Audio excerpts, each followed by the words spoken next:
السلام علیکم ورحمۃ اللہ وبرکاتہ نحمده ونصلی علی رسولہ الکریم اما بعد فاعوذ باللہ من الشیطان الرجیم بسم اللہ الرحمن الرحیم رب اشرح لی صدری ویسر لی امری واحلل عقدۃ من لسانی یفقہوا قولی القرآن تدبر وعمل قرآن مجید تدبر اور عمل، قرآن میں تدبر کرنا اور اس پر عمل کرنا۔ مقدمہ: الحمد للہ الذی انزل علی عبدہ الکتاب ولم یجعل لہ عوجا قیما لینذر بأسا شدیدا من لدنہ ویبشر المؤمنین الذین یعملون الصالحات ان لہم اجرا حسنا۔ الحمد للہ، سب تعریف اللہ کے لیے ہے۔ الذی انزل علی عبدہ الکتاب، وہ جس نے اپنے بندے پر کتاب یعنی قرآن مجید نازل کیا۔ ولم یجعل لہ عوجا، اور اس میں کسی قسم کا کوئی ٹیڑھ نہیں رکھا۔ قیما، درست ہے، درست کرنے والی ہے۔ لینذر، تاکہ خبردار کرے، بأسا شدیدا، شدید عذاب سے، من لدنہ، اس کی طرف سے، وَيُبَشِّرَ الْمُؤْمِنِينَ، اور بشارت دیتی ہے مومنوں کو یہ کتاب، الَّذِينَ يَعْمَلُونَ الصَّالِحَاتِ، وہ جو نیک اعمال کرتے ہیں، أَنَّ لَهُمْ أَجْرًا حَسَنًا، کہ ان کے لیے اجر ہے بہت اچھا۔ تو اس سے کتاب کی آمد کا اور کتاب کے نزول کا مقصد پتہ چلتا ہے کہ یہ کتاب انسان کو خبردار کرنے والی ہے، انسان کے رویوں کو درست کرنے والی ہے، انسان کو آخرت کے عذاب سے ڈرانے والی ہے، اور جو لوگ ایمان لا کر اچھے عمل کریں، اس کتاب پر عمل کرنے والے ہوں، ان کے لیے بہت عمدہ اجر کی بشارت ہے۔ اکمل نعمہ علی عبادہ بانزال کتابہ وحفظہ وتیسیرہ، اللہ سبحانہ وتعالیٰ نے مکمل کیا اپنی نعمتوں کو علی عبادہ، اپنے بندوں پر، بانزال کتابہ، اپنی کتاب نازل کر کے، وحفظہ، اور اس کی حفاظت کر کے، وتیسیرہ، اور اس کو آسان کر کے۔ فلا نحصی ثناء علیہ، تو نہیں ہم شمار کر سکتے اس پر ثنا کو، یعنی اس کے لیے بے شمار تعریفیں۔ ہوا کما اثنى علی نفسہ، جس طرح کہ اس نے اپنی ذات پر اپنی ثنا کی، سبحانہ، اللہ سبحانہ وتعالی نے، یعنی اللہ سبحانہ وتعالی نے جس طرح اپنی تعریف خود کی ہے، اس طرح کی تعریف تو ہم کر ہی نہیں سکتے، اس کا حق ہی ادا نہیں کر سکتے۔ والصلاة والسلام علی خیر من تعلم القرآن الکریم وعلمہ وعمل بہ، اور صلاۃ و سلام ہو اس بہترین انسان پر، من تعلم القرآن الکریم، جس نے قرآن کریم سیکھا، وعلمہ، اور اس کو سکھایا، وعمل بہ، اور اس پر عمل کیا، نبینا محمد وعلی آلہ وصحبہ، ہمارے نبی محمد صلی اللہ علیہ وسلم اور آپ کی آل پر اور آپ کے صحابہ پر، آپ کے ساتھیوں پر، وبعد، اور اس کے بعد، فإن من اراد الارتقاء فی منازل العبودیۃ والقرب من ربہ، فإن، تو بے شک، من ارادہ، جو بھی ارادہ رکھے، جس کا بھی یہ دل چاہتا ہو، الارتقاء، ترقی کرنا، فی منازل العبودیت، عبودیت کی منزلوں میں، والقرب، اور اللہ سبحانہ وتعالیٰ کے قرب میں، یعنی اور زیادہ قریب ہونا چاہتا ہے اور بہترین طریقے پر عبادت کرنا چاہتا ہے، یلزمہ، اس کے لیے لازم ہے، لتحصیل ذالک، اس بات کو حاصل کرنے کے لیے، اس مقصد کو حاصل کرنے کے لیے، تحقیق المرادی، اس مراد یا مطلب کو پانے کے لیے، من انزال القرآن الکریم، قرآن کریم کے نزول کے، یعنی قرآن کریم کے نازل ہونے کا جو مقصد ہے اس کو پانے اور اللہ سبحانہ وتعالیٰ کا قرب حاصل کرنے اور عبودیت کی منزلوں پر مزید بلندیاں حاصل کرنے کے لیے، واتباع السنت النبویۃ الصحیحۃ، اور سنت نبوی جو صحیح ہے، یعنی صحیح سنت نبوی کا اتباع کرنے کے لیے، وہذا یحصل، اور یہ حاصل ہوتا ہے، بفہمہما والعمل بہما، ان دونوں کا فہم حاصل کر کے اور ان پر عمل کر کے، یعنی جو شخص بھی عبادت کا حق ادا کرنا چاہتا ہے، اللہ تعالیٰ کا قرب پانا چاہتا ہے، قرآن کریم کے نزول کے مقصد کو پانا چاہتا ہے، اس کے لیے لازم ہے کہ پھر وہ قرآن اور سنت کو صحیح طور پر سمجھے اور ان کے مطابق عمل کرے، علی وفق سنت النبی صلی اللہ علیہ وسلم، نبی صلی اللہ علیہ وسلم کی سنت کے مطابق۔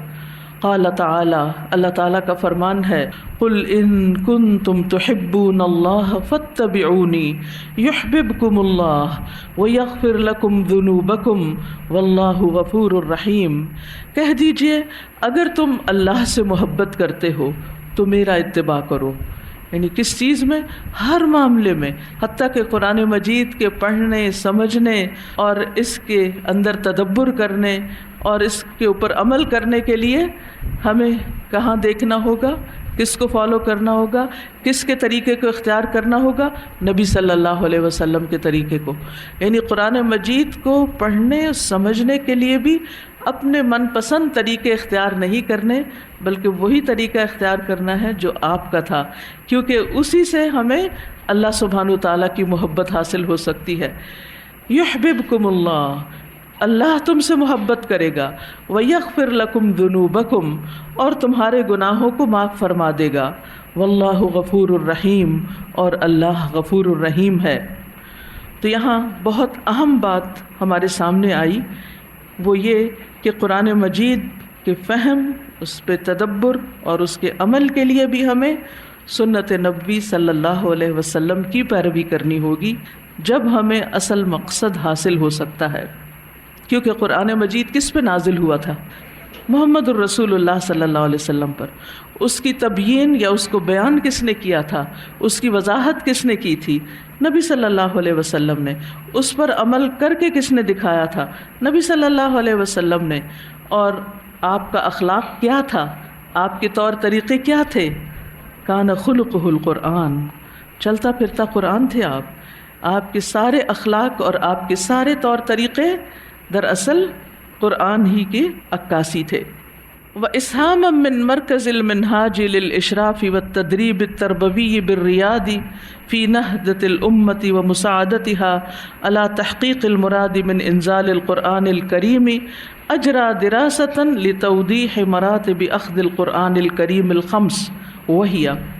وَإِسْهَامًا، اور حصہ ڈالتے ہوئے، من مرکز المنہاج، مرکز المنہاج للاشراف والتدریب التربوی بالریاض، یہ اس ادارے کا نام ہے جس نے اس کتاب کو تیار کیا اور اس کی پرنٹنگ اور پبلشنگ کا انتظام کیا۔ انہوں نے حصہ ڈالا ہے، ایک کوشش کی ہے کس کام میں؟ فی نہضۃ الامہ، امت کی سربلندی کے لیے، و مساعدتها، اور اس کی مدد کے لیے، علی تحقیق المراد، اس مقصد کو پانے کے لیے، من انزال القرآن الکریم، قرآن کریم کے نازل کرنے کے، اجرا دراستاً، تو انہوں نے ایک اسٹڈی کی ہے، لتوضیح مراتب اخذ القرآن الکریم، قرآن کریم کو حاصل کرنے، سیکھنے کے مراتب کی وضاحت کے لیے، اور وہ 5 چیزیں ہیں، یعنی 5 بنیادوں یا 5 نکات پر وہ پہنچے ہیں کہ قرآن مجید کو سیکھنے، حاصل کرنے، پڑھنے اور اس کے مقصد کو پورا کرنے کے سٹیپس کیا ہیں، مراتب مرتبہ سے ہیں، یعنی اس کے کیا سٹیپس ہیں جو ہمیں فالو کرنے ہیں۔ تو نزول قرآن کے 5 مقاصد، ٹھیک ہے، اس کے ساتھ آپ اپنا ایک عنوان لکھ سکتے ہیں، نزول قرآن کے 5 مقاصد۔ نمبر 1، الاستماع، غور سے سننا، استماع، غور سے سننا۔ قال تعالی، اللہ تعالیٰ کا فرمان ہے، وَإِذَا قُرِئَ الْقُرْآنُ فَاسْتَمِعُوا لَهُ وَأَنصِتُوا لَعَلَّكُمْ تُرْحَمُونَ۔ اللہ تعالیٰ نے فرمایا، اور جب قرآن پڑھا جائے تو اسے کان لگا کر سنو اور چپ رہو تاکہ تم پر رحم کیا جائے۔ تو سب سے پہلا مرتبہ کیا ہے؟ توجہ سے سننا۔ توجہ سے سننے کے لیے پوری طرح کان لگانا، نگاہیں قرآن پر رکھنا، ادھر ادھر دیکھنے سے پرہیز کرنا، اور پوری طرح دل کی توجہ کے ساتھ اس کو سننا، کیونکہ اگر سننے میں کوئی خلل آیا، سننے میں کوئی کمی آئی، تو پھر اگلے سارے مرحلے ادھورے رہ جائیں گے، آپ بات کو پوری طرح سمجھ ہی نہیں سکتے اور اس کی تہہ تک پہنچ ہی نہیں سکتے، تدبر ہو ہی نہیں سکتا اور پھر عمل ہو ہی نہیں سکتا اگر بات کو صحیح طور پر سنا نہیں۔ قیامت کے دن ناکام ہونے والے لوگ، جہنم میں جانے والے لوگ یہی کہیں گے لو کننا نسمع او ناقل ما کننا فی اصحاب السعیر، کاش ہم سنتے یا ہم عقل سے کام لیتے، یعنی غور و فکر کرتے، تو آج ہم جہنم والوں میں شامل نہ ہوتے۔ تو ان کی سب سے بڑی غلطی کیا تھی کہ انہوں نے اللہ کی بات کو صحیح طور پر سنا ہی نہیں، سمجھا ہی نہیں، تو عمل کہاں سے ہوتا۔ نمبر 2، التلاوہ، تلاوت کرنا۔ قال تعالی، اللہ تعالیٰ کا فرمان ہے الذین آتیناہم الکتاب یتلونہ حق تلاوتہ، وہ لوگ جنہیں ہم نے کتاب دی وہ اسے پڑھتے ہیں جیسے اسے پڑھنے کا حق ہے، گویا حق ادا کرتے ہوئے اس کو پڑھنا، صحیح طور پر پڑھنا۔ نمبر 3، الحفظ، یاد کرنا، میمورائز کرنا۔ قال تعالی بل هو آیات بینات فی صدور الذین اوتوا العلم، بلکہ یہ تو واضح آیات ہیں ان لوگوں کے سینوں میں جنہیں علم دیا گیا، یعنی جب آپ کو یہ علم ملے تو پھر اسے اپنے سینے میں محفوظ بھی کریں، اسے ضائع نہ کریں، بھلا نہ دیں۔ نمبر 4، التدبر، تدبر، غور و فکر کرنا۔ قال تعالی کتاب انزلناہ الیک مبارک لیدبروا آیاتہ، یہ ایک کتاب ہے ہم نے اسے تمہاری طرف نازل کیا ہے، بہت بابرکت ہے، تاکہ وہ اس کی آیات میں غور و فکر کریں۔ تو ہمارا ٹارگٹ یہ ہے کہ قرآن مجید کو اس طرح پڑھیں کہ اس میں غور و فکر کر سکیں اور اس کو پوری طرح سمجھ سکیں،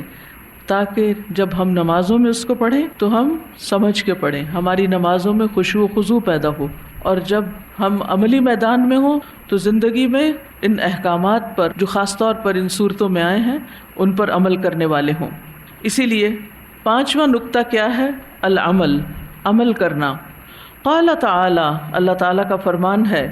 الذین یستمعون القول فیتبعون احسنہ،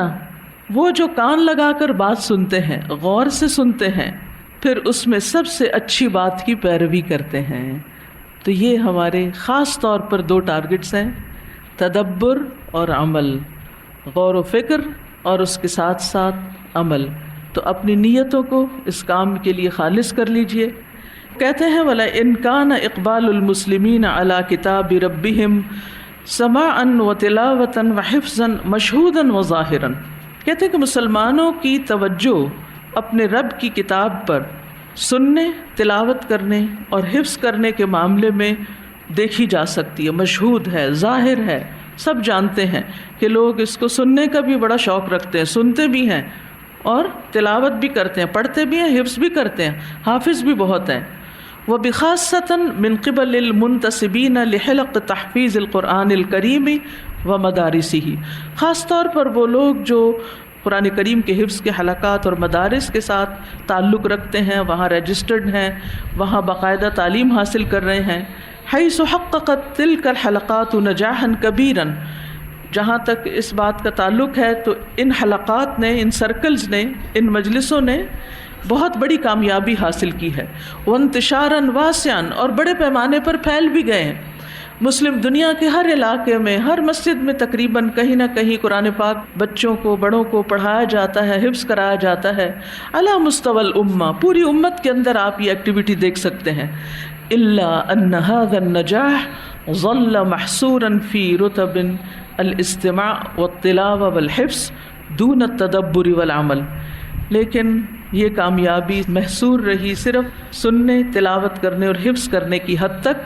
تدبر اور عمل کے بغیر۔ یعنی میجورٹی مسلمز کی جن کا قرآن مجید کے ساتھ تعلق ہے وہ بس پہلے 3 درجوں تک کا ہے، آخری 2 درجوں کا نہیں ہے، یعنی تدبر اور عمل نہیں کرتے، صرف پڑھتے رہتے ہیں، یاد کرتے رہتے ہیں اور تلاوت کرتے رہتے ہیں۔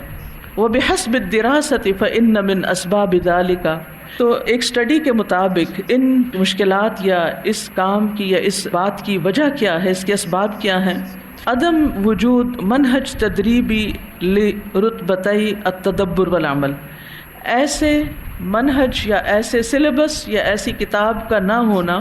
کہ جو تدبر اور عمل پر کام کر سکے، یعنی ایسے بکس یا ایسی چیزیں اویلیبل نہیں ہیں عام طور پر جنہیں لوگ تدبر اور عمل کے لیے استعمال کر سکیں۔ یکتفی اثر الصحابہ رضوان اللہ علیہم و طریقتہم فی اخذ القرآن الکریم، یکتفی جو پیچھے آتے ہیں صحابہ رضوان اللہ علیہم کے آثار اور ان کے طریقے کے جو قرآن کریم کو حاصل کرنے کا ہے، کما قال ابن مسعود، جیسا کہ ابن مسعود نے کہا، کان الرجل منا اذا تعلم 10 آیات لم یجاوزہن حتی یعرف معانیہن والعمل بہن۔ تفسیر طبری والیوم 1 پیج 44، اور اس کی اسناد صحیح ہے، احمد شاکر نے اس کی تخریج کی ہے۔ ابن مسعود کہتے ہیں، کان الرجل منا، ہم میں سے کوئی شخص، اذا تعلم 10 آیات، جب سیکھ لیتا 10 آیتیں، لم یجاوزہن، ان سے آگے نہ بڑھتا، حتی یعرف معانیہن، یہاں تک کہ وہ ان کا معنی جان لیتا، یعنی خوب اچھی طرح ان کو سمجھ لیتا، والعمل بہن، اور ان پر عمل کرتا۔ یعنی صحابہ کا طریقہ کیا تھا جو آج نظر نہیں آتا، کہ 10 آیات پر خوب غور و فکر کرتے، ان کے معنی جانتے، ان پر عمل کرتے، پھر آگے پڑھتے۔ تو ہم نے سوچا کہ چلیں کم از کم اس سنت کو زندہ کرتے ہیں کہ 10 یا اس سے کچھ ملتی جلتی آیات جتنا حصہ پڑھیں گے اس پر تدبر اور عمل کرتے جائیں گے انشاءاللہ۔ وَلِأَجْلِ ذَلِكَ، اسی وجہ سے نشأت فکرت اعداد منہج، ایک ایسا سلیبس تیار کرنے کی سوچ پیدا ہوئی، یعین علی تیسیر تدبر القرآن الکریم والعمل بہ، جو قرآن مجید کے اوپر تدبر اور اس پر عمل کو آسان کرے، ویخاطب مختلف الراغبین والحریصین علی ذلک، اور وہ مخاطب کرتی ہے مختلف رغبت کرنے والوں کو اور اس کام پر حرص رکھنے والوں کو، یعنی اس کے جو آڈینس ہے، جو ریڈر ہیں یا جو اس سے استفادہ کرنے والے ہیں، وہ مختلف طرح کے ہیں، یعنی کسی ایک خاص ایج یا کسی خاص گروپ کو یہ ٹارگٹ کر کے نہیں لکھی گئی، بلکہ مختلف لوگ اس سے فائدہ اٹھا سکتے ہیں۔ فَكَانَ هَذَا الْمَنْهَجُ الَّذِي نَضَعُهُ بَيْنَ يَدَيْكَ أَخِي الْقَارِئَ الْكَرِيمِ، تو یہ منہج، یہ کتاب، یہ سلیبس جو ہم آپ کے سامنے رکھیں گے اے معزز پڑھنے والے، سائلین اللہ تعالی، اللہ تعالیٰ سے سوال کرتے ہوئے، ان ينفع به الكاتب والقارئ والمعلم والمتعلم، کہ اللہ تعالیٰ اس کے ذریعے فائدہ پہنچائے، فائدہ دے اس کے لکھنے والے کو، کاتب کو، قارئ پڑھنے والے کو، والمعلم سکھانے والے کو، والمتعلم اور سیکھنے والے کو، وَأَن يَجْعَلَهُ خَالِصًا لِوَجْهِهِ الْكَرِيمِ، اور بنا دے اس کو خالص اپنے چہرے کی خاطر، یعنی اللہ کے چہرے کی خاطر، اللہ سبحانہ و تعالیٰ کے لیے اپنی نیت کو خالص کرتے ہوئے ہم اس کام کو کریں، وَحُجَّةً لِمَنْ قَامَ عَلَىٰ إِعْدَادِهِ وَالْعَمَلِ بِهِ، اور یہ کام، یہ کوشش حجت بن جائے ان لوگوں کے حق میں جو اس کی تیاری اور اس پر عمل کرنے اور اس کو عمل میں لانے پر جنہوں نے کوشش کی یا جنہوں نے اس کا ارادہ کیا یا جو اس کام پر لگ گئے۔ القرآن تدبر وعمل وهو منہج متکامل محکم ومتخصص فی التدریب علی تدبر القرآن الکریم والعمل بہ وفق منہج اہل السنت والجماعت۔ هو منہج، یہ ایک منہج ہے، کورس ہے، ٹھیک ہے، کورس ہے، پروگرام ہے، متکامل، کمپلیٹ، محکم، پختہ کیا ہوا، پرفیکٹ، وہ متخصص، اور خاص طور پر تیار کیا گیا، فی التدریب، ٹریننگ میں، تدریب کہتے ہیں ٹریننگ میں، علی تدبر القرآن الکریم، قرآن کریم کے تدبر پر، والعمل بہ، اور اس پر عمل کے لیے، وفق منہج اہل السنت والجماعت، اہل السنہ والجماعت کے طریقے کے مطابق۔ یہاں لفظ منہج 2 دفعہ آ رہا ہے، ایک کا معنی کورس، پروگرام، سلیبس ہے، اور دوسرا منہج کا معنی میتھڈولوجی یا طریقہ۔ مکونات المنہج، مکونات ہوتے کانٹینٹس، اس کورس کے کانٹینٹس۔ کہتے ہیں قسمنا المصحف، ہم نے تقسیم کیا مصحف کو، الی 604 وحدات دراسیۃ، 604 یونٹس میں، جو دراسی یونٹس ہیں یعنی جو پڑھے جائیں گے۔ اور 604 کس طرح کہ انہوں نے جس مصحف کو استعمال کیا ہے اس کے 604 تقریباً صفحات ہیں، تو ہر صفحے کو صرف ایک پیج کو ایک دن کا لیسن بنایا ہے یا ایک کنٹمپلیشن کے لیے سامنے رکھا ہے، یعنی ایک پیج ایک وقت میں سامنے رکھا گیا۔ کل وحدۃ منہا مکونۃ، ہر یونٹ اس میں سے بنا ہوا ہے یا مشتمل ہے، من وجہ ایک پیج پر، من اوجہ المصحف الشریف، مصحف شریف یعنی قرآن مجید کے پیجز کے مطابق، وفق طبعت مجمع الملک فہد بالمدینہ النبویہ، ملک فہد مدینہ منورہ کا جو پرنٹنگ پریس ہے جنہوں نے قرآن مجید کی اشاعت کی ہے، ان کی طباعت کو سامنے رکھتے ہوئے، مضافاً الیہ اربع فقرات رئیسیۃ، اس میں اضافہ کیا ہے 4 بڑے پورشنز یا پیراگرافس یا 4 چیزوں کا، یعنی اس میں پھر 4 چیزیں ہم نے شامل کی ہیں۔ نمبر 1 الوقفات التدبریۃ، پہلی کیٹیگری جو تدبر پر مشتمل ہے، وقفات یعنی کیٹیگریز، وہ کیٹیگریز جو تدبر پر مشتمل ہے یا وہ پوائنٹس بھی کہہ سکتے ہیں، ان میں 7 وقفات تدبریۃ، 7 پوائنٹس، اگر آپ اپنی کتاب پر دیکھیں تو ایک پیج پر انہوں نے 7 پوائنٹس دیے ہیں تدبر کے، کہ ان 7 چیزوں پر بس غور کر لیں، 7 نکات پر غور کر لیں۔ اعتنت بمقاصد الآیات الایمانیۃ والتربویۃ وغیرہا، جس میں اس بات کا خیال رکھا گیا ہے کہ ان آیات کو سامنے رکھا جائے جن میں ایمان اور تربیت وغیرہ ہے، یعنی انہوں نے جب آیات کی سلیکشن کی ہے تدبر کے لیے تو ان آیات پر فوکس کیا ہے جن میں ایمان اور کس کی بات ہے؟ تربیت کی۔ استخرجناها من 16 کتابا، 16 کتابوں سے یہ نکات انہوں نے نکالے ہیں، 16 تفاسیر کا مطالعہ کر کے چیزوں کو چنا ہے جو یہاں انہوں نے لکھی ہیں، ہر پیج پر 7 نکات کی شکل میں۔ من امہات کتب التفسیر المعتمدہ لدی اہل السنہ والجماعہ، کتب التفسیر کی جو امہات ہیں یعنی اصولی کتابیں، یعنی اصل کتابیں، اوریجنل سورسز ہیں جو اہل السنہ والجماعت کے نزدیک ٹرسٹ وردی ہیں، قابل اعتماد ہیں، جن پر اعتماد کیا گیا ہے۔ والتزمنا فیہا بنص کلام المفسر، اور اس میں ہم نے اس بات کا التزام یا پابندی کی ہے کہ مفسر کے کلام کی ہی ٹیکسٹ وہاں رکھی جائے، اپنے پاس سے کچھ نہیں ڈالا، یعنی انہوں نے مختلف تفاسیر سے جو پیراگرافس لیے ہیں یا تفسیر کے حصے اٹھائے ہیں، انہی کو اٹھا کر یہاں بس کٹ پیسٹ کر دیا ہے۔ یہ کتاب جو آپ کے ہاتھوں میں ہے کسی ایک بندے کی لکھی ہوئی نہیں ہے، مختلف تفاسیر سے استفادہ کر کے ان کے اصل الفاظ کو یہاں ہر صفحے پر 7 نکات کی شکل میں پیش کر دیا گیا ہے۔ الا ان وجد خطأ، ہاں اگر وہاں کوئی خطا ہوئی، فی بعض الالفاظ، بعض الفاظ میں، یعنی تفسیر میں کوئی لفظی غلطی تھی، من حیث الطباعتی، پرنٹنگ کی غلطی، اب اللغتی یا لینگویج کی، والاعرابی یا اعراب کی، ولا يحتمل الصحۃ بأي وجہ، یا کسی بھی وجہ سے وہ لفظ ٹھیک نہیں تھا، فحینہا، تو اس وقت نصحح الکلمہ، ہم صحیح کر دیتے ہیں کلمے کو، اس لفظ کو، وندعها بین معکوفین ہکذا، اور ہم اسے رکھ دیتے ہیں، لکھتے ہیں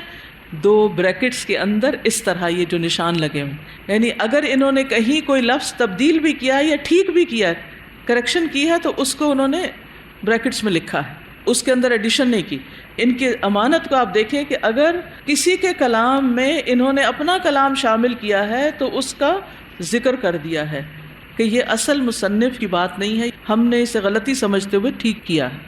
اور یہی چیز ہوتی ہے کتابوں کی تحقیق اور تخریج میں، جو مختلف مخطوطات ہوتے ہیں ان کی جب ایڈیٹنگ کی جاتی ہے تو اس کے بھی کچھ پرنسپلز ہوتے ہیں، اصول ہوتے ہیں تحقیق کی دنیا میں، تحریر کی دنیا میں، اور ان کا پھر اسی طرح خیال رکھا جاتا ہے۔ وَذَكَرْنَا فِي آخِرِ كُلِّ وَقْفَةٍ مَرْجِعَهَا، اور ہر وقفے کے آخر میں ہم نے اس کا سورس بیان کر دیا ہے کہ کہاں سے لیا۔ مُعْتَمِدِينَ فِي ذَلِكَ ذِكْرَ اسم المفسر بدلا من اسم الکتاب، اور یہاں ہم نے مفسر کے نام پر اعتماد کیا ہے کتاب کی بجائے۔ اور آج آپ دیکھیں کہ جو ماڈرن ریسرچ میتھڈالوجی ہے اس میں بھی کتابوں کے نام نہیں لکھے جاتے، آتھر کا نام دیا جاتا ہے کہ یہ فلاں نے کہا ہے۔ اور ہمارے ہاں تو یہ طریقہ بہت پہلے سے ہے۔ مثلاً آپ دیکھیے کہ بخاری کی جو کتاب ہے اس کا اصل نام تو الجامع ہے، تفصیلی نام ہے، لیکن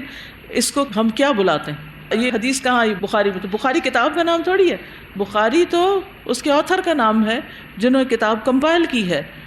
تو یہاں بھی انہوں نے بھی یہی کیا ہے کہ جو کسی کی کوٹیشن انہوں نے لی، اس کوٹیشن کو ہو بہو لکھا، کوئی اضافہ کیا تو اس کو بریکٹس میں بتایا، اور پھر آخر میں کس کا نام لکھ دیا؟ مصنف کا نام لکھ دیا. ثم رقم الجز، پھر جز کا نمبر، والصفحة اور صفحے کا، وفق الطبعة المعتمدة في المشروع، جو اس پروجیکٹ میں ہم نے خاص طبع یعنی خاص ایڈیشن ہم نے یوز کیا، اس کا صفحہ نمبر لکھا. مثال کے طور پر آپ دیکھیں کہ یہ قرآن مجید کا ترجمہ ایک کتاب ہے، یہ اس وقت اس کا ایک پہلا ایڈیشن تھا، پھر اس کے بعد یہ دوسرا ایڈیشن آیا. اب اگر آپ اس کا کوئی ریفرنس کہیں دیتے ہیں تو کیا کریں گے؟ یہ دیکھیں گے کہ یہ طبع کون سا ہے. اصول تحقیق میں کیا ہے کہ یہ دیکھا جائے گا کہ یہ ایڈیشن کون سا ہے. تو اگر آپ اس کو پڑھیں تو اس میں لکھا ہوگا ایڈیشن دوم نظر ثانی شدہ، اور پھر اس کی تاریخ اشاعت بھی لکھی ہوئی ہے. تو یہ عام طور پر مینشن کرنا پڑتا ہے کہ کہاں سے آپ نے اٹھایا. بعض اوقات ایک شخص ایک دفعہ کتاب لکھتا ہے، چھپواتا ہے، بعد میں کچھ تبدیلیاں کر دیتا ہے، تو لوگ آپس میں نہ جھگڑے کہ نہیں میں نے بھی اس کتاب میں پڑھا، دوسرا کہ نہیں میں نے بھی پڑھا، وہ کہے اس میں ہے، دوسرا کہ اس میں نہیں ہے. تو دیکھا جائے گا کہ دونوں ہی صحیح ہیں، دونوں نے پڑھا ہوگا، لیکن ہر ایک کا سورس فرق ہے. ٹھیک. تو انہوں نے اس پروجیکٹ میں جو کتابیں استعمال کی ہیں ان کو خاص طور پر ریفر کیا ہے. پھر وہ کہتے ہیں قد بلغ مجموع وقفات المنہج، یعنی کہ ان کے جو وقفات تھے یا یہ جو پوائنٹس تھے یہ تقریباً یعنی 28 و 204 4228 پوائنٹس ان کے پاس جمع ہو گئے. وقفۃ جرا اختیارها من بین النحو 15,000. ٹھیک ہے، 15,000 وقفہ جو ہے یا جو پوائنٹس ہیں اس میں سے انہوں نے چن کے صرف اتنے لکھے 4,000. تمثل ارشیف المشروع، جو اس پروجیکٹ کے آرکائیو میں رکھے ہوئے ہیں، یعنی وہاں سے انہوں نے پھر پک کیے. انہوں نے 16 کتابیں پڑھی، وہاں سے چیزیں اکٹھی کی جو تقریباً کتنی تھی 15,000. اس میں سے جو سلیکٹ کی وہ کتنی تھی 4,000 سے کچھ اوپر، اور وہ اس کتاب میں انہوں نے لکھی. پھر کہتے ہیں والتزمنا، اور ہم نے اس بات کا اہتمام کیا اللہ یزید عدد الوقفات فی الآیۃ الواحدۃ و جزء منها عن 3 وقفات، کہ کسی ایک آیت کے بارے میں 3 پوائنٹس سے زیادہ یا 3 چیزوں سے زیادہ اس میں ذکر نہ کی جائیں. کما التزمنا اللہ ننقل عن مفسر واحد اکثر من 3 وقفات فی الوجہ الواحد، تو ایک پیج پر ایک مفسر 3 دفعہ سے زیادہ بھی نہ آئے. ثم وضعنا على الوقفة سؤالا يساعد المتدرب على تحصيل ملكة التدبر، پھر ہم نے وہاں کچھ سوالات رکھے ہیں جو ٹرینر کو مدد دیتے ہیں تدبر کروانے کے لیے. ويستطيع الإجابة عليه من الوقفة نفسها دون الحاجة إلى الرجوع إلى مراجع أخرى، اور یہ کہتے ہیں کہ ان سوالات کا جواب ان پوائنٹس کے اندر ہی آپ کو مل جائے گا، ان تفصیلی نکات کے اندر ہی آپ کو مل جائے گا. اس کے علاوہ دوسری چیز جدول معانی الکلمات ہے، یعنی جو الفاظ معنی ہیں ان کا انہوں نے ذکر کیا.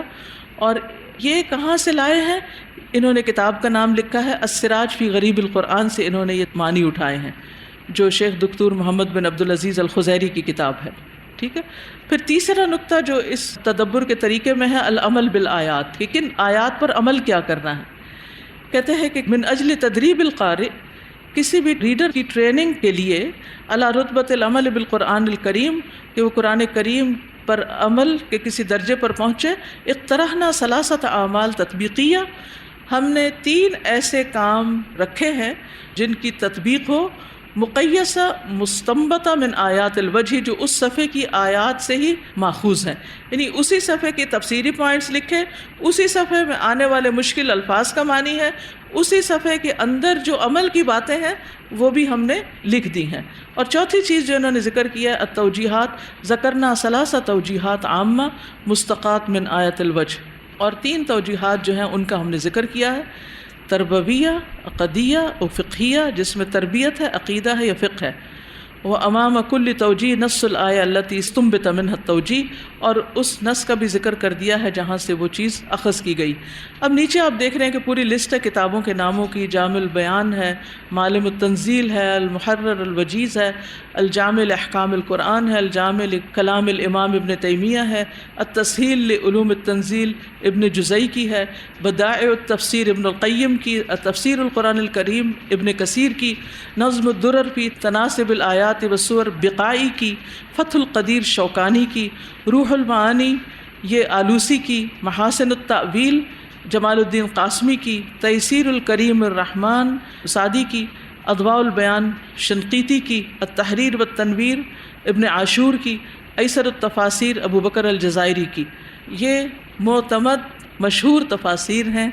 جن کے ناموں کی آج زیارت آپ نے کی ہے، ہو سکے تو کسی وقت ان کی کتابوں کی بھی زیارت کر لیں، ٹھیک ہے۔ جب کوئی شخص تفسیر پر کچھ لکھتا ہے تو ان تفاسیر سے استفادہ کرتا ہے، ان کو پڑھتا ہے اور ان کو پڑھنا چاہیے، لیکن یہ تفاسیر ساری کی ساری عربی میں ہیں۔ اس وقت آپ کو عربی کا کچھ حصہ پڑھانے کا اور ساری تفسیروں کے خلاصے چھوٹے چھوٹے کہ ہر ایک کا آپ کو ٹیسٹ آ جائے، یعنی 15 تفسیریں آپ پڑھیں نہیں تو کم از کم 15 تفسیروں سے نکالی ہوئی کچھ باتیں آپ کی نگاہ سے گزر جائیں، تو ہو سکتا ہے اللہ تعالیٰ اسی سے آپ کا ذہن کھول دے، آپ کے لیے ایک اور دروازہ کھول دے اور آپ خود اس قابل ہو جائیں کہ آگے عربی تفاسیر کا مطالعہ کر سکیں، یا کم از کم ان کا مزاج آپ کو پتہ چل جائے، کیونکہ جو شخص قرآن سے محبت کرتا ہے یہ ہو نہیں سکتا کہ پھر وہ اس کے معانی میں غور و فکر نہ کرے، اور غور و فکر کرنے کے لیے پھر امہات الکتب کی طرف رجوع کرنا پڑتا ہے کہ اصل میں کیا لکھا گیا، اور انشاءاللہ وضاحت آگے بھی آئے گی کہ صحابہ کے علم کے مقابلے میں باقی لوگوں کا علم کوئی معنی نہیں رکھتا۔ تو جتنا آپ اوریجنل سورسز سے جا کے کوئی ریسرچ کرتے ہیں، کسی چیز کو اٹھاتے ہیں، اتنی زیادہ وہ ویلیوبل ہوتی ہے۔ ریسرچ کی دنیا میں سیکنڈری سورسز کوئی معنی نہیں رکھتے کہ اس کی بات اس نے نقل کر لی، اس کی اس نے کر لی، وہ آگے سے آگے فارورڈ کر دی اور محقق بن گئے، نہیں۔ محقق یا جو ریسرچر ہے اس کا کام یہ ہے کہ وہ پرائمری سورسز کو جا کر دیکھے۔ پھر انہوں نے اہداف یعنی اپنے ایمز اور آبجیکٹیوز بتائے ہیں اس پروجیکٹ کے۔ وہ کہتے ہیں احیاء رتبۃ التدبر لکتاب اللہ، اللہ کی کتاب میں تدبر کے رتبے یا درجے یا مقام کو زندہ کرنا۔ احیاء رتبۃ العمل بکتاب اللہ، اللہ کی کتاب پر عمل کے درجے کو زندہ کرنا، یعنی عمل کے درجے پر اس کو پڑھا جائے۔ پھر نمبر 3 تقدیم منہج علمی محکم لمادۃ التدبر والعمل بالقرآن الکریم، ایسا علمی ٹھوس منہج کورس یا سبجیکٹ دیا جائے، پیش کیا جائے جس کے ذریعے قرآن پر تدبر اور عمل ہو سکے، لتطبیقہ فی المدارس والمعاہد والکلیات، تاکہ یہ اسکولوں میں، انسٹیٹیوٹس میں، معہد کی جمع ہوتی ہے انسٹیٹیوٹس، اور کلیات کالجز وغیرہ میں اس کو پڑھایا جا سکے۔ تو انہوں نے دراصل ایک بہت اچھی کوشش کی کہ ایک عام شخص جو بڑی بڑی تفسیریں نہیں پڑھ سکتا، تو علماء نے جو اس میں سے خوشہ چینی کی ہے، یعنی فروٹس پک کیے ہیں اور پک کر کے ان کو اس کتاب میں سجا دیا ہے، تو باقی لوگ ایزی وے، آسان اور اس کا ایک یعنی ایوریج ورژن جو ہے اس کو پڑھ سکیں۔ پھر چوتھی چیز کیا ہے؟ الاسہام فی ایجاد حلقات نموذجیہ خاصہ بتدبر کتاب اللہ والعمل بہ، کہ ایسے ماڈل حلقے یعنی ایسے ایگزامپلری سرکلز کو شروع کیا جائے اور اس میں حصہ ڈالا جائے جو خاص طور پر قرآن مجید کے تدبر اور اس پر عمل کرنے کے لیے وجود میں آئیں۔ یعنی جو لوگ اپنے گھروں میں جیسے ہفتہ وار درس کرتے ہیں یا کلاسز ہوتی ہیں یا اور اسی طرح کے کام کرتے ہیں، تو ان لوگوں کے لیے بھی ایک ایسا سلیبس تیار کر دیا جائے، کیونکہ ایک عام شخص کے لیے بڑا مشکل ہوتا ہے کسی بھی تفسیر سے فائدہ اٹھانا، یعنی بڑی تفاسیر سے فائدہ اٹھانا، اور بعض اوقات ان میں ضعیف روایات بھی آ جاتی ہیں، تو پھر ایک عام انسان کھڑا ہوتا ہے کہ اب یہ لوں یا نہ لوں، اور یہ دو چیزیں تو آپس میں کنٹرڈکٹ کر رہی ہیں، تو اس کا کیا بنے؟ تو ایک عام بندے کی صلاحیت نہیں ہوتی کہ وہ بڑی بڑی کتابوں سے استفادہ کر سکے، لہٰذا علماء نے جو استفادہ کیا اس سے عام بندہ پھر استفادہ کر سکتا ہے، اور اسکول کالجز کے علاوہ گھروں میں اور ادھر ادھر جو کلاسز وغیرہ ہیں ان میں بھی اس کو استعمال کیا جا سکتا ہے۔ مساعدۃ المتعبدین بالقرآن الکریم لتحقیق مراتبہ الخمس، اور ان لوگوں کی مدد کی جائے کہ جو قرآن کریم کے ساتھ عبادت کرنے والے ہیں اور قرآن کریم کے ساتھ وقت گزارنے والے ہیں، جو 5 مرتبے قرآن سے استفادہ کرنے کے استماع اور حفظ اور باقی چیزیں، ان لوگوں کو بھی مدد دی جائے، یعنی جو حفظ کر رہے ہیں حفاظ کو مدد دی جائے، اور جو لوگ سنتے ہیں صرف یا صرف پڑھتے ہیں ریڈر ہیں عام، ان کے لیے بھی۔ توضیح الغایت من تدبر کتاب اللہ وہی العمل بہ، اور اس مقصد کی وضاحت کر دی جائے۔ اس پروجیکٹ کا مطلب یہ تھا کہ لوگ اللہ کی کتاب میں تدبر کریں اور اس پر عمل کر سکیں۔ اور ساتویں چیز ہے المساعدہ علی ترسیخ الحفظ والضبط المتشابہ من الآیات، آیات میں سے جو متشابہ آیات ہیں ان میں مدد دی جائے۔ جو لوگ اپنے حفظ اور ضبط کو پکا کرنا چاہتے ہیں ان کے لیے کچھ چیزیں بھی اس میں واضح کی گئی، کیونکہ ظاہر ملتی جلتی جب آیات آتی ہیں تو ان کو خاص نقطہ بتا دیتے ہیں کہ یہ آیت یہاں ایسے آئی اور کسی اور جگہ کسی اور طرح آئی ہے، تو اس میں بھی فائدہ دے گی یہ کتاب پڑھنے والے۔ طرق مقترحہ للاستفادۃ من المنہج، وہ کہتے ہیں کہ اس کتاب سے فائدہ اٹھانے کے لیے جو طریقے بتائے جا رہے ہیں، جو اقتراح ہے وہ ہے الطریقۃ الاولی الاستفادۃ الفردیہ۔ پہلا طریقہ یہ ہے کہ انڈیویجولی اس سے فائدہ اٹھایا جائے، ٹھیک ہے، انڈیویجولی آپ اس کو پڑھیں، لیکن وہ اسی وقت پڑھیں گے جب ایک دفعہ آپ ایک سپارہ ساتھ پڑھ لیں کسی کے، تو انشاءاللہ پھر باقی پارے پڑھنے بھی آسان ہو جائیں گے۔ اس میں کیا ہے، یجیب القارئ عن اسئلۃ الوقفات وحدہ، یہ جو ریڈر ہے وہ خود ہی سوالوں کے جواب ڈھونڈے گا اور خود اپنے آپ کو جواب دے گا۔ وَيُفَضَّلُ أَن يَتَدَارَسَ هَذِهِ الْإِجَابَاتِ فِي وَقْتٍ لَاحِقٍ مَعَ غَيْرِهِ، اور افضل یہی ہے کہ ان جوابات کو وہ کسی اور کے ساتھ بھی بعد میں ڈسکس کرے۔ الاعمال، عمل کی باتیں جو اس میں ہیں، یختار القارئ ما يناسبه من الاعمال المقترحة في الصفحة ويطبقها قبل انتقاله الى الصفحة التالية، کہ اس میں جو عمل کی باتیں ہیں ان کے بارے میں یہ سجیسٹ کر رہے ہیں کہ ایک صفحے پر جو عمل کے لیے کہا گیا ہے وہ جب کر لیں تو اگلا صفحہ پڑھیں، یعنی ساتھ کے ساتھ عمل بھی کرتے چلے جائیں۔ اقتراحات کا مطلب ہوتا ہے سجیشنز، یہ آپ کو سجیسٹ کر رہے ہیں کہ اس کتاب سے آپ فائدہ کس طرح اٹھا سکتے ہیں۔ التوجیحات لتنویع اسالیب تحصیل الملکۃ التدبریۃ، یقترح قراءۃ التوجیحات فی کل صفحہ، یعنی تدبر پر ملکہ حاصل کرنے کے لیے مختلف اسالیب کو اختیار جو کیا گیا ہے اس میں ہر صفحہ میں جو توجیحات ہیں ان کو پڑھا جائے۔ دوسرا طریقہ ہے الاستفادہ الجماعیہ، جماعت میں اکٹھے گروپ میں اس سے استفادہ کرنا جیسے ہم لوگ کر رہے ہیں۔ وہی طریقۃ مقترحۃ للجہات التعلیمیۃ مثل دور التحفیظ وحلقاتہ المدارس المعاہد الجامعات حلقات المدارسہ، یعنی حفظ کے جو سینٹرز ہیں اور حلقات ہیں اور مدرسے ہیں اور انسٹیٹیوٹس ہیں اور جامعات ہیں اور اسٹڈی گروپس ہیں، وہ اس سے کس طرح فائدہ اٹھائیں۔ اور اس میں وقفات اور اعمال اور توجیحات کے بارے میں انہوں نے کچھ چیزیں بتائی ہیں جن کو انشاءاللہ میں یہاں پر آپ کے ساتھ کروں گی، کہ جب کوئی ٹیچر پڑھائے گا یا استاد پڑھائے گا تو وہ اس کی زیر نگرانی ان چیزوں کو ڈسکس کریں گے۔ اور یہ بھی سجیسٹ کر رہے ہیں کہ اس کے بعد ٹیسٹ وغیرہ ہو اور کچھ نمبر وغیرہ بھی، وَوَضْعُ دَرَجَاتٍ لِذَالِكَ، ملحوظہ میں آپ دیکھ سکتے ہیں کہ اس کا پھر ٹیسٹ بھی ہونا چاہیے، اگر آپ راضی ہوں تو آخر میں لے لیں گے انشاءاللہ۔ اور ان کی ویب سائٹ ہے جس کا نیچے انہوں نے نام دیا ہوا ہے، جن لوگوں نے اس پروجیکٹ میں کام کیا ہے آگے ان کے نام دیے ہوئے ہیں، دکتور حمد بن عبداللہ اور ابو بکر اور احمد بن صالح اور عبد الرحمن اور محمد منقذ اور محمود اور موسیٰ اور وائل اور یوسف وغیرہ وغیرہ۔ ان کے لمبے نام ہیں، وقت کی کمی کے باعث تھوڑا تھوڑا اس کو پڑھ رہی ہوں۔ پھر یہ کہتے ہیں کہ اس کی تیاری اور فائنل جو شیپ ہے اس کو دی ہے وہ مرکز المنہاج للاشراف والتدریب التربوی نے دی ہے، یہ مرکز کا نام ہے جس مرکز کے تحت یہ کتاب تیار کی گئی ہے۔ اس میں علمی سپرویژن جو ہے اور اس کو پرسو کیا خالد بن صالح السلامہ نے، اور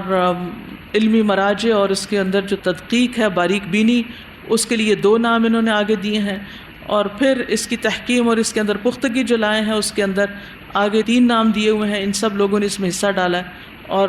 مالی مدد کی ہے وقف الشیخین سعد و عبدالعزیز موسیٰ نے، یعنی یہ 2 ٹرسٹ جو تھے انہوں نے اس سارے پروجیکٹ کو فنڈ کیا ہے۔ اور ویب سائٹ کا یہ لنک دیا ہوا ہے، آپ جا کے کھول کے دیکھ لیجئے اگر آپ کو وہاں کچھ سمجھ میں آئے۔ اور پھر وہ آخر میں کہتے ہیں وَجَزَا اللَّهُ خَيْرًا كُلَّ مَنْ أَسْهَمَ فِي خِدمَةِ هَذَا الْمَشْرُوعِ، اللہ ہر اس بندے کو جزا دے جس نے اس پروجیکٹ کی کسی بھی طرح خدمت میں کوئی حصہ ڈالا، او بعمل کسی کام کے ساتھ، او مشورتن یا مشورے کے ساتھ، او تمویل یا مالی طور پر، او قام بتطبیقہ یا اس پر عمل کر کے، او نشرہ فی الامہ یا امت میں نشر کر کے۔ وصلی اللہ علی نبینا محمد وعلی آلہ وصحبہ۔ المشرف العام جنرل مینیجر پروجیکٹ کا خالد بن صالح السلامہ ہے، ٹھیک ہے۔ مختصر سا میں نے آپ کو اس لیے بتایا تھا کہ کتاب پڑھنے سے پہلے کتاب کا کوئی حال حلیہ آپ کو پتہ ہو، اور اس اعتبار سے بھی کہ ایک کتاب کی تیاری کیسے ہوتی ہے، کیسے کی گئی ہے، اس کو پڑھنا کیسے ہے، اس کے اجزاء کیا کیا ہیں، اس سے فائدہ کس طرح اٹھانا ہے، یہ چیزیں بھی سیکھنے کی ہوتی ہیں، اگرچہ یہ قرآن کا حصہ نہیں تھی، سورت کی تفسیر نہیں تھی، لیکن اس سے بھی انشاءاللہ آپ کو کئی آئیڈیاز ملیں گے آئندہ کام کرنے کے. ٹھیک ہے. سبحانک اللہم و بحمدک، اشہد ان لا الہ الا انت، استغفرک و اتوب الیک. السلام علیکم و رحمۃ اللہ وبرکاتہ.